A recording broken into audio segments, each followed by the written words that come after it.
সম্মানিত সুধী, এটাই সেই ছাত্রী হল যেটার নাম ছিল সুচিত্রা সেন ছাত্রীনিবাস। 5 আগস্টের পট পরিবর্তনের পরে এই হলটির নাম এখন হয়েছে জুলাই 36 ছাত্রীনিবাস।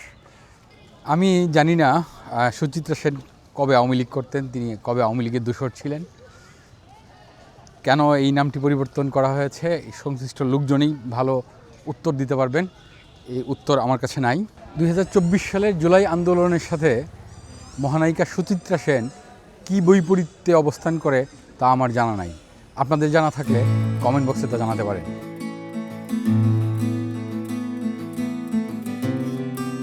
সম্মানিত সুধী, পাবনার ঐতিহ্যবাহী প্রতিষ্ঠান পাবনা এডওয়ার্ড কলেজ থেকে আপনাদের শুভেচ্ছা জানাচ্ছি। আজকের এই ভিডিওটি একটি মতামত ভিত্তিক ভিডিও। আমি আমার মতামত ব্যক্ত করেছি। আমার মতামতের সঙ্গে অন্য কারো মতামত যদি ভিন্নতর হয় আপনারা কমেন্টে তা জানিয়ে দিতে পারেন। আমি খুব আন্তরিকতা এবং শ্রদ্ধার সাথেই আপনাদের মতামতগুলো বিবেচনা করব।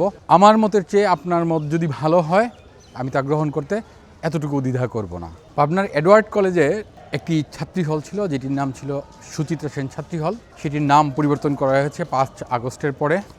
এই ঘটনাটিতে আমরা খুবই ব্যথিত হয়েছি। আমি ব্যক্তিগতভাবে যথেষ্ট ব্যথিত হয়েছি। সুচিত্রা সেন আওয়ামী লীগ করতেন না। গত 15 বছর আওয়ামী লীগের কোনো কাজে আসেন নাই। উনি আরও আগেই মৃত্যুবরণ করেছেন। সুচিত্রা সেন 1978 সাল থেকেই অন্তর্ধানে চলে গিয়েছিলেন। তাকে আর জনসম্মুখে দেখা যায়নি। বাংলা ভাষাভাষী মানুষ যারা সিনেমামুদি তারা জানেন সুচিত্রা সেন হচ্ছেন সর্বকালের সর্বশ্রেষ্ঠ নায়িকা, যাকে বলা হয় মহানায়িকা। সেই মানুষটিকে আমরা সম্মান করতে পারবো না। সেই মানুষটি নিজেই অনেক বেশি সম্মানিত। আমরা তার নামটা রেখে নিজেরা সম্মানিত বোধ করতে পারতাম। সেইটি কেন পরিবর্তন করা হয়েছে সংশ্লিষ্ট মানুষজন বলতে পারবেন ভালোই। আমি এটা বলতে পারবো না, তবে এই কাজের আমি নিন্দা জানিয়ে গেলাম। যে কাজটি করা উচিত ছিল বা যে কাজটি বহু আগেই করা উচিত ছিল আমরা তা করিনি, সেটি হচ্ছে এডওয়ার্ড নামটি পরিবর্তন করা। আমি এর আগে রংপুরে গিয়েছিলাম, কারমাইকেল বিশ্ববিদ্যালয় কলেজের উপরে একটি ভিডিও করেছিলাম। আমি বলেছিলাম কারমাইকেল কলেজের নামটিও বদলানো উচিত, কারণ লর্ড কারমাইকেল সাহেবের কোনো ভূমিকা নাই কারমাইকেল কলেজ স্থাপনে। স্থানীয় জমিদাররা এই কলেজ স্থাপন করে গিয়েছিল। পাবনার যে কলেজটি 1898 সালে প্রতিষ্ঠিত হয়, এইখানকার স্থানীয় লোকজনই সেই কলেজটি কিন্তু প্রতিষ্ঠা করে। কলেজটি প্রতিষ্ঠা পাওয়ার পরে তার নাম হয় পাবনা কলেজ। পরবর্তীতে 1911 সালে শুধুমাত্র ব্রিটিশদেরকে তুষ্ট করার জন্য, ব্রিটিশদের তুষামদি করার জন্য এই কলেজটির নাম দেওয়া হয় এডওয়ার্ড কলেজ। রাজা সপ্তম এডওয়ার্ডের সম্মানেই সেই কলেজ। আমরা প্রায়শই বলি নবাব সিরাজউদ্দৌলা হচ্ছে আমাদের শেষ স্বাধীন নবাব। নবাব সিরাজউদ্দৌলার যে ক্ষমতাচ্যুতি সেটা হয়েছিল ব্রিটিশদের হাতে, ইস্ট ইন্ডিয়া কোম্পানির হাতে। ব্রিটিশদেরকে বাঙালি বা ভারতবর্ষের লোকজন ডেকে আনে নাই। তারা জোর জবরদখল করে ভারতবর্ষ শাসন করেছে 200 বছরের বেশি সময়। এই সময়ে শত হাজার লক্ষ ভারতীয়দেরকে তারা অত্যাচার করেছে, শোষণ করেছে। এই বাংলার সম্পদ নিয়ে গেছে লন্ডনে। ভারতবর্ষ ধর্মের ভিত্তিতে স্বাধীন হয়। ভারতবর্ষ কোনো যুদ্ধের মাধ্যমে স্বাধীন হয় নাই। ব্রিটিশরা হিন্দু মুসলিম দুই ধর্মের মানুষের জন্য দুটো দেশ দিয়ে তারা বিদায় নেয়। ধরে নিলাম এটি স্বাধীনতা। স্বাধীনতার এত বছর পরেও কেন ব্রিটিশদের নামে কোনো প্রতিষ্ঠান থাকবে? এই প্রশ্নের উত্তর কি আপনারা জানেন? পাকিস্তান রাষ্ট্রটি যখন গঠন করা হয়েছিল আমরা কিন্তু দলে দলে ভোট দিয়ে সেই পাকিস্তান রাষ্ট্রে গিয়েছিলাম। এরপরে পাকিস্তান যখন নিপীড়কের ভূমিকায় চলে আসে, একটি সশস্ত্র যুদ্ধের মাধ্যমে বাংলাদেশ স্বাধীন হয়। এখন এই সময়ে আমরা নিশ্চয়ই পাকিস্তানের কারো নামে, অর্থাৎ পাকিস্তানের কোনো মানুষের নামে আমাদের কোনো স্থাপনার নাম রাখবো না। তাহলে কেন আমরা এখনও ব্রিটিশদের নামে আমাদের প্রতিষ্ঠানগুলো রেখে দিয়েছি? পাবনার এডওয়ার্ড কলেজটি পাবনার কোনো বিখ্যাত মানুষের নামে হতে পারে, ব্রিটিশ রাজার নামে থাকার কোনো যৌক্তিকতা নাই। এই ব্রিটিশ রাজা আমার রাজা না। অন্তত আমি একজন বাংলাদেশি হিসাবে, বাঙালি হিসাবে কখনোই ব্রিটিশ রাজাকে আমার নিজের রাজা বলতে পারি না, বলতে আমার মন সায়ও দেয় না। আমি বিশ্বাস করি কোনোদিন না কোনো দিন এই আন্দোলনটা হবে। এই কলেজের ছাত্রছাত্রীরাই সেই আন্দোলন গড়ে তুলবে, এডওয়ার্ড কলেজের নাম তারা পরিবর্তন করবে। তখনই আমার এই ভিডিওটি সার্থক হবে, আমি নিজে আনন্দিত হব। পাশাপাশি মহানায়িকা সুচিত্রা সেনের নামে যে হলটির নামকরণ ছিল পুনরায় সেই নামে ফিরিয়ে নেওয়ার দাবি জানাচ্ছি। আপনারা জানেন মহানায়িকা সুচিত্রা সেন এই পাবনার মেয়ে এবং তার বিয়ে হয়েছিল ঢাকার এক জমিদার পরিবারে। তার স্বামীর বাড়ি বাবার বাড়ি দুটোই বাংলাদেশে। এই বাংলাদেশের মাটিতেই মহানায়িকা সুচিত্রা সেনের নারী পুতা আছে। আমরা তার নামে হলটির নাম ফিরিয়ে দিয়ে নিজেরা সম্মানিত বোধ করতে পারি। পাবনায় অনেক গুণী মানুষ জন্মগ্রহণ করেছেন। বন্দে আলী মিয়ার কথা তো বললাম।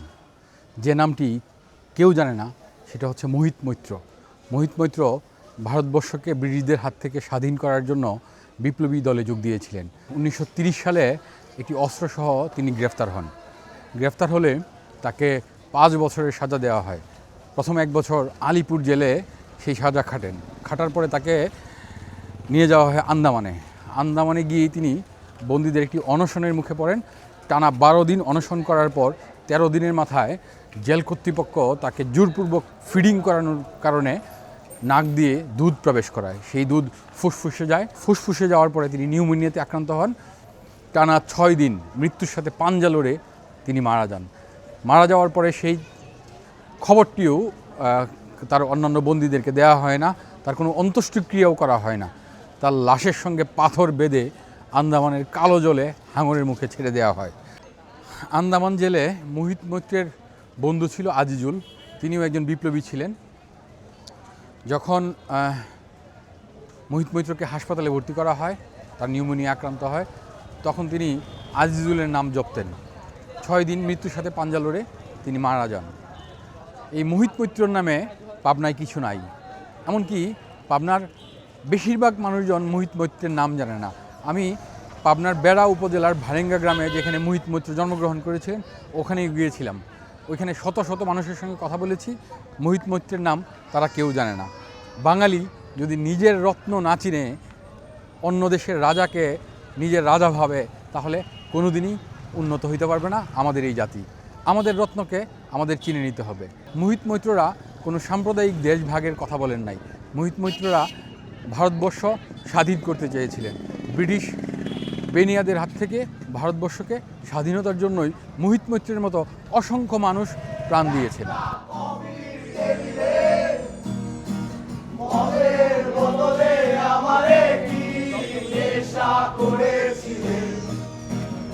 অনেক বছর আগের একটা পুরনো ছবির প্রেমে ধুলাবালি ধুলাবালি মুছতে মুছতে আমারে মুছে দিলে, ধুলাবালি ধুলাবালি মুছতে